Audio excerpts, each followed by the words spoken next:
At sea. The long night was over at last. The little train, having everlastingly stopped throughout the night to give way to all others, ground to its ultimate halt.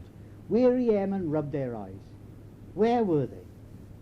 In the pallid light of early morning, they tumbled from their cramped quarters, dragged out their impedimenta, and emerged onto a cobbled rail-track dockside. Before them arose the mighty cliff of a ship's grey hull, with an entry hole somewhere above the quay and a gangway running from it. One by one they stumbled into the ship's interior, along and down and across and down and on again, until they came to a wide stairway, crude in extreme, consisting of raw wood planks and wooden handrail. Down and down again, finally emerging into a place beyond the comprehension or experience of any. It was clearly well below sea level. No portholes were evident. Narrowing at the far end, it was obviously in the bows. Its floor was a thick, shiny green lino paint. Squashed into the space were dozens and dozens of picnic tables with brown linoleum tabletops. Above were row after row of wooden struts, not much above the height of a man. Hammock hooks sprouted about a foot apart from each. A row of round lights on the wall provided the sole illumination. This was to be home to several hundred men. Not to complain, it was possibly better, but debatable, than the Pilgrim Fathers suffered on the Mayflower. Now settle in, chaps. Now we want volunteers for the guns. Bill stuck up his hand but kicked my ankle. I don't like guns, I hissed. It's better than being battened down here, he whispered, so I stuck my hand up too. So we became gunners on an anti-aircraft mounted former submarine 40-pounder. I need not have worried about my skill, or lack of it. We had but 6 cartridges, if that's the proper name for a thing like a .303 rifle round, but nearly 3 feet long. Although they were ostensibly primers to be set for distance, these had been disabled. Our job in action, we were told, was not to hit anything, just to make a lot of noise. There were great advantages in our role. The gun was one deck up from the promenade deck and was accessed from what I gather is called the docking bridge. This extends outward on either side of the ship. The gun was in a massive cylindrical steel turret, so we had the run of our own private deck with a phone to the bridge. What more could one ask? Oh yes, we got that too. As men of action, we were permitted to sleep off watch in the canteen. This held great privileges. By sleeping at the counter's edge, we held first place in the interminable queue that formed at opening time. This was important. I found the ship's food horrible. Even after x-raying the bread over the port light to remove the weevils, I lived mainly on biscuits from the canteen. Oh well, more of the gun later. It took us some time to find what ship we were aboard, but at last we found a plate engraved to say that this was the Empress of Russia, built on the Clyde in 1912. Poor old duck. After a long time, the boat pulled away from its berth, and we realized at last exactly where we were, as the Mersey ferry passed our anchored bows. Who said war was hurry up and wait? We sat and watched the ferry, whose passengers watched us, for 3 days before moving off. Eventually we glided slowly away. To where? We seemed to be going north. Then we were joined by other ships, and in the clear, cold light of a northern morning, we suddenly saw our Royal Navy escort, a line of grey and white camouflage vessels on the horizon, gleaming brilliantly in the bright sunshine, awaiting our arrival at the rendezvous. What an exciting sight. Later we learnt that we were the largest convoy that had been formed at that stage. There were dozens and dozens of ships of all shapes and sizes, with a cruiser, an aircraft carrier, and plenty of frigates and destroyers, rushing up the lines of the merchantmen, zooping their sirens as they passed. All very noble, but by the next morning we'd moved towards the northern Atlantic, and the seas were beginning to gather until we were rolling and pitching frantically in waves that seemed 30 to 40 feet high.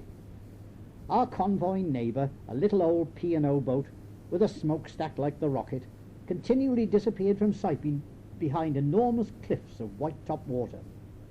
Worse was to come as we sailed on. The Navy chaps said that we were near Greenland. and the cold was bitter in the gun turret. We had available what was termed number 1 gas clothing. It bore a tab warning that wearing it for more than 2 hours would cause heat exhaustion. I wore 2 sets over a greatcoat and balaclava helmet for the 4-hour watch, and I was still frozen. It's all relative. Gradually we swung to port, and then days later to port again, so that we were sailing east in warmer climes. The sea became kinder, and being on deck, a pleasure again to us, the ignorant. The Navy folk, however, became more and more alert as we drew into U-boat seas.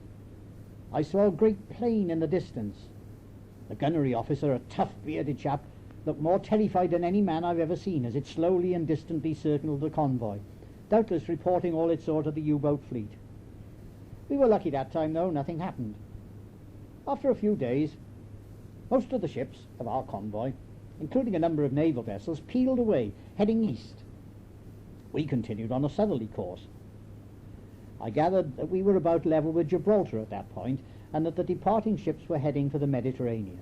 By cross-checking dates, I now assume them to have been one of those convoys trying to get supplies to besieged Malta, convoys that suffered terrible losses. The departing ships must have included the slower vessels, since we now seemed able to make more speed as we hurried south, but not yet free from danger. A sudden commotion sent some of our destroyers rushing ahead in a great flurry of wash. Some miles ahead, gouts of water shot up as they depth-charged some perceived danger. Perhaps they achieved results. Certainly we saw no more action, and within days sailed into blue skies and sunlit seas, with dolphin leaping, flying fish sailing around us, and Portuguese man-of-war everywhere, colouring the waters. Everything now seemed uneventful. Our Navy gunners took advantage of this to make us practice our gunnery. There were spectacular displays as the aircraft carrier sent off its little Grumman fighters to buzz the ships from all angles. This was nearly my undoing. In addition to the 6 shells referred to earlier, our gun boasted 2 teak brass-bound replicas, great heavy things. And it was these we used to obey the sailors' commands: load, take target, fire, load, and so on and so on. After the command fire, the gun's breech would be wrenched open and the ejector claws would fling the shell from the gun onto the turret housing with a tremendous clang. Acting as primer, I was expected to take a shell from the rack, pretend to prime it, and then pass it to the loader. As we had just these 2 dummies, instead of getting a shell from the store, I simply had to recover the last one from the floor. To my misfortune, as I bent to do so, the AV called, "Change target! Fire!" I looked up to see the discharged dummy heading for my head.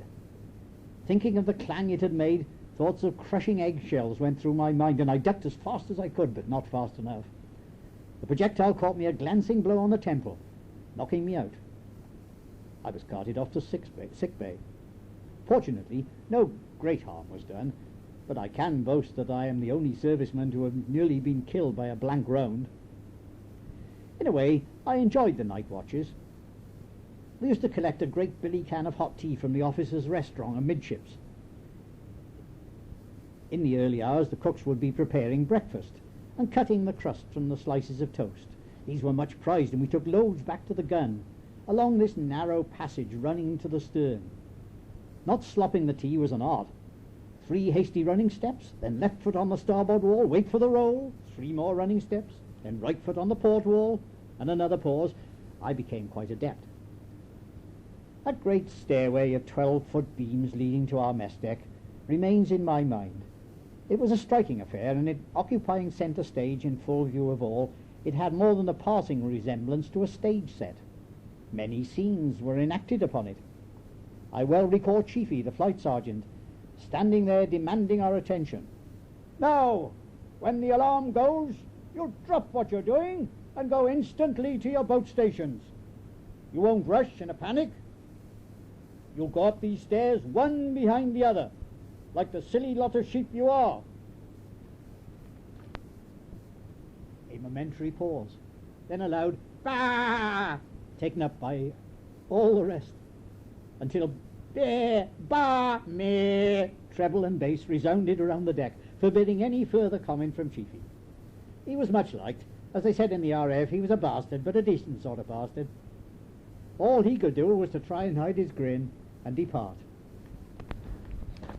Those stairs had a vicious attribute. Mess orderlies were chosen from each mess table. They had to go to the galley, collect the food, and bring it to the tables to distribute. The food was transported in flat dishes, or in the case of liquids such as soup, in overfilled billy cans. The dishes, of course, required 2 hands. Imagine carrying dishes down a wide stairway with no handholds available as the ship rolled steadily from side to side. It was impossible to prevent spillage, and rapidly the steps were covered in grease and slops. To say they were precarious is an understatement. Many were the slips and slithers and tins of food sliding across the floor. The most spectacular occurred when a cover was moved from a hole in the floor. These holes were provided so that great tubes of canvas trunking could be flown from the deck jibs and lowered into the holes to provide ventilation into the lowest holes in the tropics. In this instance, the unfortunate mess orderly not only lost his footing and his tray, but slithered into the manhole, finishing up resting on his elbows to everyone's amusement and relief. I seem to be getting my anecdotes out of sequence. At about this time, we changed course eastward and entered the river estuary at Freetown. I'm not sure where we were precisely. I imagined Freetown to have modern buildings, but all we could see from our anchorage in the middle of the estuary was what seemed to be a small village with the sort of native huts that were the stereotype idea of Africa, and beyond these a high hill, mainly sandy but dotted with some vegetation. We lay at anchor for 3 days while local workers came alongside on barges, and one by one carried sufficient sacks of coal onto the Empress to fuel her for the next leg of her journey. Bumboats came alongside too, with natives diving for pennies. Their language was terrible, but coaling was a mucky job, and everyone was glad when it was over and a spot of cleaning up could be performed.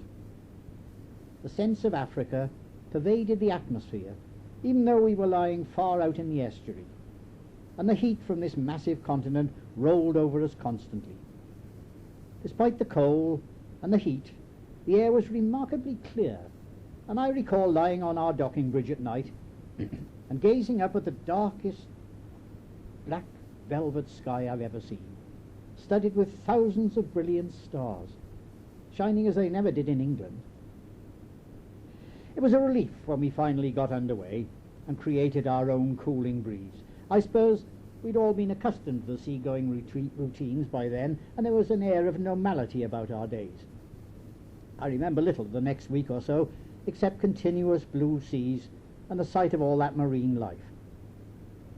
At about this point, we crossed the equator, and rather to my surprise, the ship, as befitted a former passenger liner, carried out the traditional ceremony of crossing the line.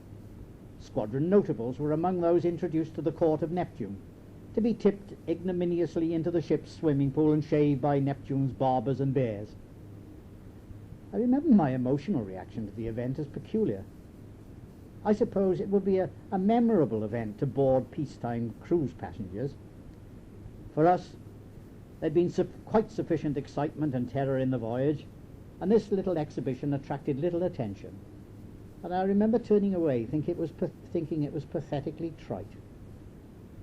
As we drew south, the temperature gradually became colder, and it wasn't long before we were wearing our blues again.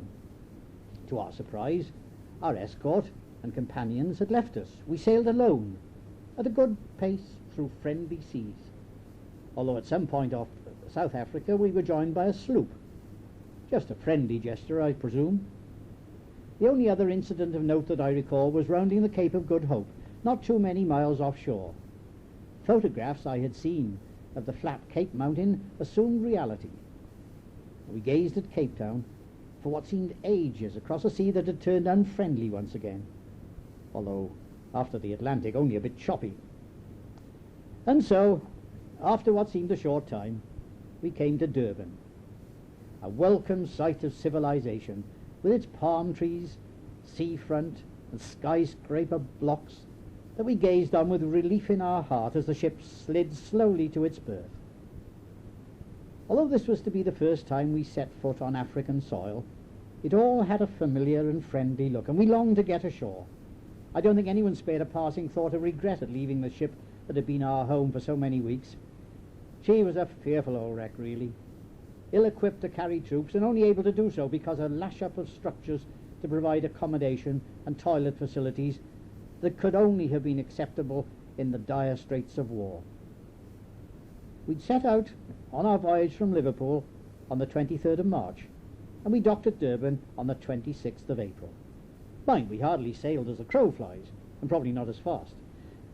I did, however, note that on one of our mileage sweepstake boards it recorded that we covered 307 miles in one 24-hour period.